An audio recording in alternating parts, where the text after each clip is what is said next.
Hi guys, welcome back. Today I'm going to be turning this bookshelf into a Mario bookshelf for my grandson. Now, I've actually taken the back that's cardboard and put it aside. I'm not using that. And what I am going to do is I am taking a 1/8 inch board. I wanted to do it thicker, but the board that I originally bought for the back of this, when I got it home and I tried to cut it on a laser, it was just a little too warped to do it. So I just went with the 1/8 inch because I didn't feel like going back to the store. Anyway, I would suggest you use maybe 1/4 inch. It'll make it a little bit stronger, but it did end up working out perfect with this, with the wood that I ended up putting on it and everything. So I'm just squaring it up, and I am not in a workshop, so I don't actually have my square, but I'm making sure it's even around the edges and everything. Then what I'm going to do is I'm going to take the little nails that came with the backing of the cardboard, and I'm going to tap them in and space them apart around it. And once I get them, pretty much spaced in where I want, and I'll work my way around it a couple of times, then I'll go ahead and move on to the next stop with, or next step rather. With the little hole cut out at the top, it's going to be an entry to the other world. So the back side I'm making into a Donkey Kong world, which is gonna have like the little ladder system and stuff like that, and then there's like a Donkey Kong Mario like game or something. I don't know, I haven't played Mario in forever, but anyway, I figured we'll just put the two together. Why waste the back of it? And then on the sides I plan on doing a few different things as well, and perhaps maybe making some gears and some stonework and stuff like that. However, I will tell you, as I continue this process, I sanded down the inside of the plastic wood because the paint would not stick to it. So if you're gonna paint the wood itself from the bookshelf, you'll definitely have to use something like a oil-based paint or something to coat that, because it just, even with sanding it, and I tried hairspray to kind of like give it a little texture, primer, that kind of stuff. It did end up going on there with a couple of coats, and it kind of looked blotchy, which will be covered up by a lot of the different thing with just the latex paint. And by the time I put all this stuff on there, you probably won't notice it. However, I will say this, it's not the best paint job, and I wouldn't recommend doing that. Maybe even just wallpaper some poster board over top of it will make it a little bit easier. But as you can see, I'll get into that when I actually get into showing you the inside of the painting process and everything. But I'm just working my way around and trying to square this up the best I can without actually having a square. And I went to Home Depot and I had him cut me this 1x2, and I told him I wanted them a certain length each. And when I got home, and I noticed it a little bit there, but I didn't say anything because he was young. But I got home and this kid could not measure at all. So check your wood before you leave, I guess. But like, they're all uneven, and I could have pulled the saw out and everything and like made them all even by cutting them here, but it is really cold out right now in Maryland, so I didn't want to pull all that out. And I figured, well, he's 4 and he's not going to notice it, so I'm just going to wing it and call it a day with it. So definitely check your wood if you have Home Depot cut it when it comes to the backing of it. But I'm going around and I'm putting all the nails in where I want them. Draw the line so that you can actually get the nails all the way around to secure this. And then I'm also going to drill some holes and secure it that way as well for the new wood to go on it. Okay, so now I'm installing the bottom piece, and what I've done is I've went to the floor with it minus the little feet that's on here, and I'm drilling holes through the bottom to go up through the top into this wood so I can screw it. And then I'm going to apply glue and then screw this in place. This is going to keep this on here a little bit more sturdy than just kind of like gluing it here all together. The screws will help hold it long term, and then the glue will kind of keep it up against it as well.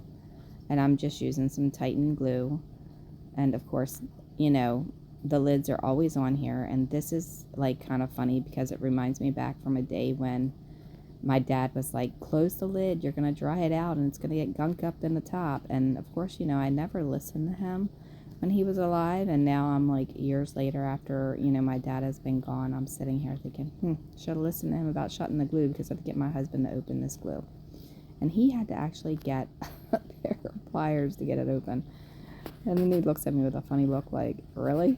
But anyway, that was the joke of the evening with trying to get the glue open for me and for this project. So getting back to the project, I'm using these little screws to put these on here, and I'm gonna stagger them between 4 and 6 inches after I get them where I want them. So they're going to be angled because that's the way the Donkey Kong World is on the back of it, the game systems. So the right side will be down, then the left side will be up, and then the left side will be down, and the right side will be up, and then it'll come up to a little platform in the middle.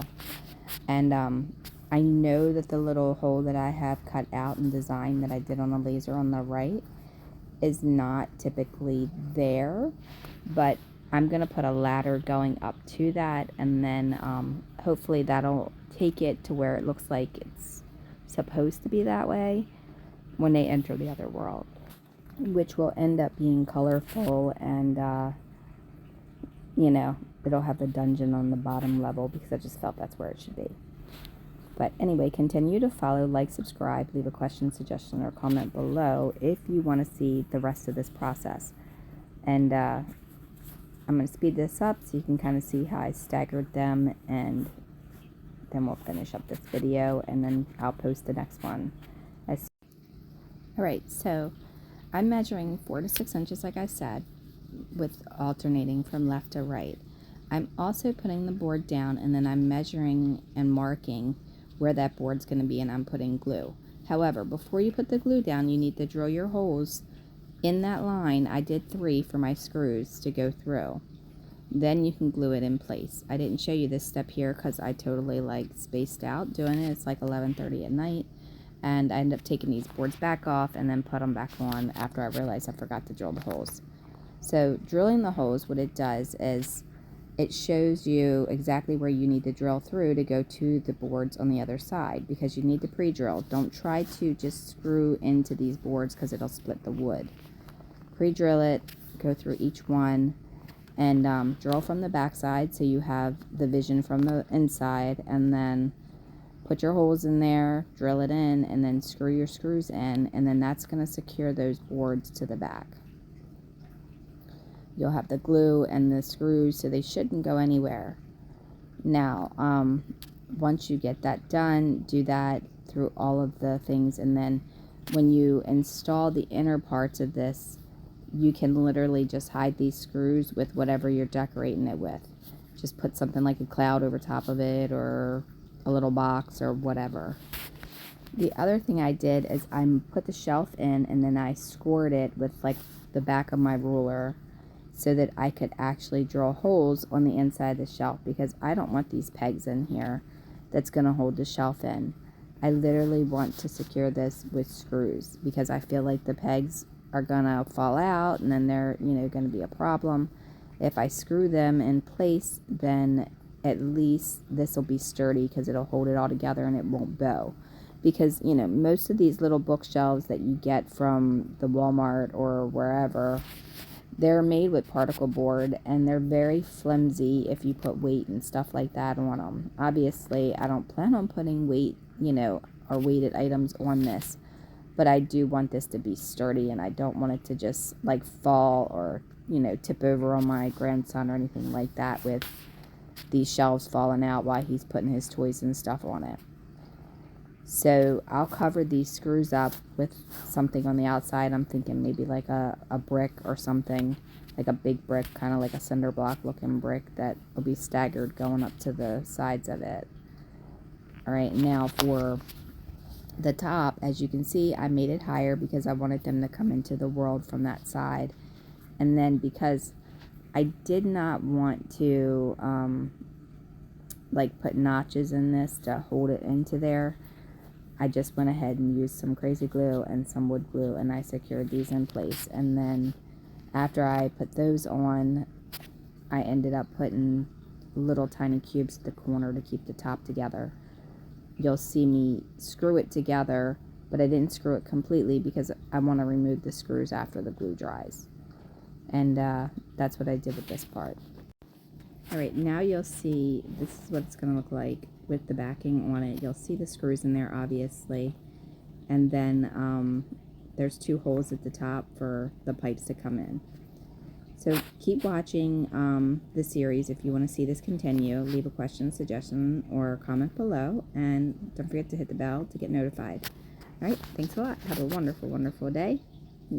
Have a blessed Christmas.